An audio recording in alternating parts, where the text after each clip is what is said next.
Hey guys, and welcome back to LegoLogical. It's Josh, and welcome to this episode of BrickBam. And this is actually invented by my good friend and a really nice fella called the Action Brick. If you haven't checked out my featured list of channels on the right side of this LegoLogical channel, you will see that there's this very talented guy who does amazing creations, mocks, including Clash of Clans, Jurassic World, Hunger Games especially, and he is such a nice guy. He is main reason why I'm doing this, by the way. BrickBam is where he takes a regular Lego set, which in this case I have the Imperial Troop Transport Battle Pack, and he just creates 3 different vehicles using the exact same pieces and turns an ordinary set to a wonderful masterpiece. And I really like all the builds that he has done on his Dilophosaurus ambush Jurassic World set. His channel will be in the description, and he was so kind to let me make one of these episodes for him. And so I'm gonna share with you guys the Imperial Troop Transport alternative builds. So let me take apart this set and I'll show you what's in store. Now, before I get on into building my first alternative build, I just want to give you a brief look at the pieces we get. I really consider this Imperial Troop Transport as one of the best battle packs that LEGO has ever made, because the amount of pieces is just fabulous, and 4 stormtroopers, it's beautiful. Imperial Mayhem. You also get 4 stud shooters to go along with it, and I'm going to be making some Imperial vehicles and some Imperial mocks out of this. This is a great set to do an alternative build on, considering it's a small battle pack with a decent amount of pieces. So let's head on, and I'll show you my first alternative build. Guys, here is your first alternate build, and this is the Imperial Armed Transport. Basically, a military vehicle with 4 wing flaps at the back, dual guns on both sides here, engines, a stud turret that rotates 360 degrees with dual stud cannon, bam, a pilot and a co-pilot. It's kind of elevated. I used those round pieces at the bottom there to give that the elevated feel. And 2 turrets in front. Those don't actually shoot, but it's there for the aesthetics. And why is this back section so big, you may ask?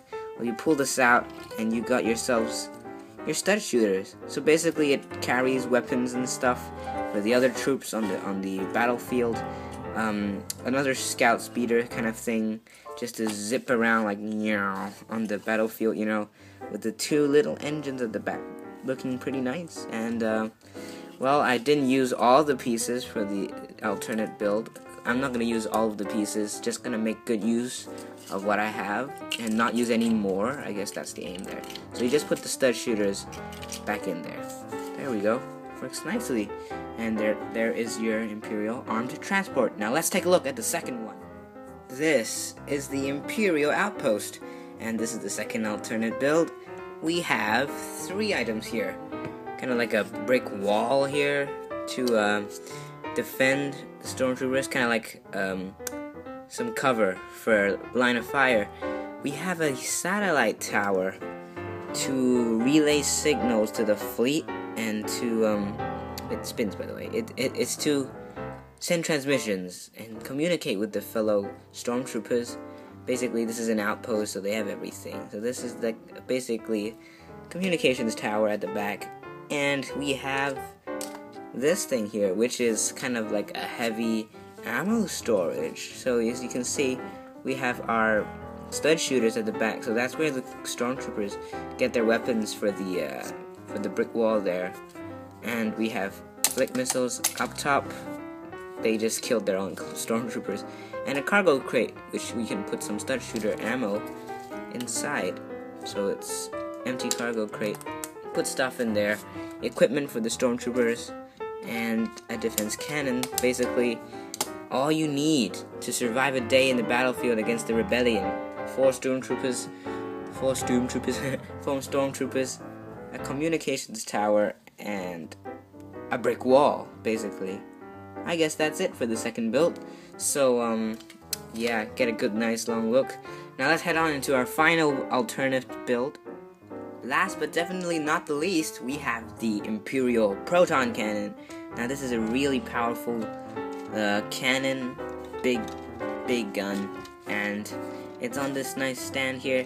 there's some empty space there, so you can put your spare blasters or something. Just a little compartment there.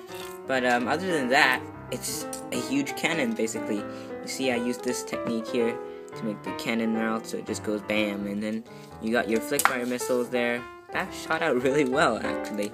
And we have our stormtrooper there, which is on the no studs design. You just slot him in there. There's a crate there for extra ammo or for some storage. But then, all in all, a cannon, a really heavy and mean looking. It looks like it can take down rebel scum, the snow speeders. It can just go like, you know, sound effects don't do that much to really help it, but it's an alternate build from the Imperial troop transport. So I guess that wraps it up for all three of the alternate builds for the Imperial troop transport battle pack. We have our stormtroopers here, and let me know in the comments below which one was your favorite, and if you liked it, don't forget to leave a thumbs up. And you should definitely go check out the Action Brick. Why does this guy keep flying? Whatever. You should definitely check out the Action Brick. He is an amazing builder and really talented guy. He's also so nice.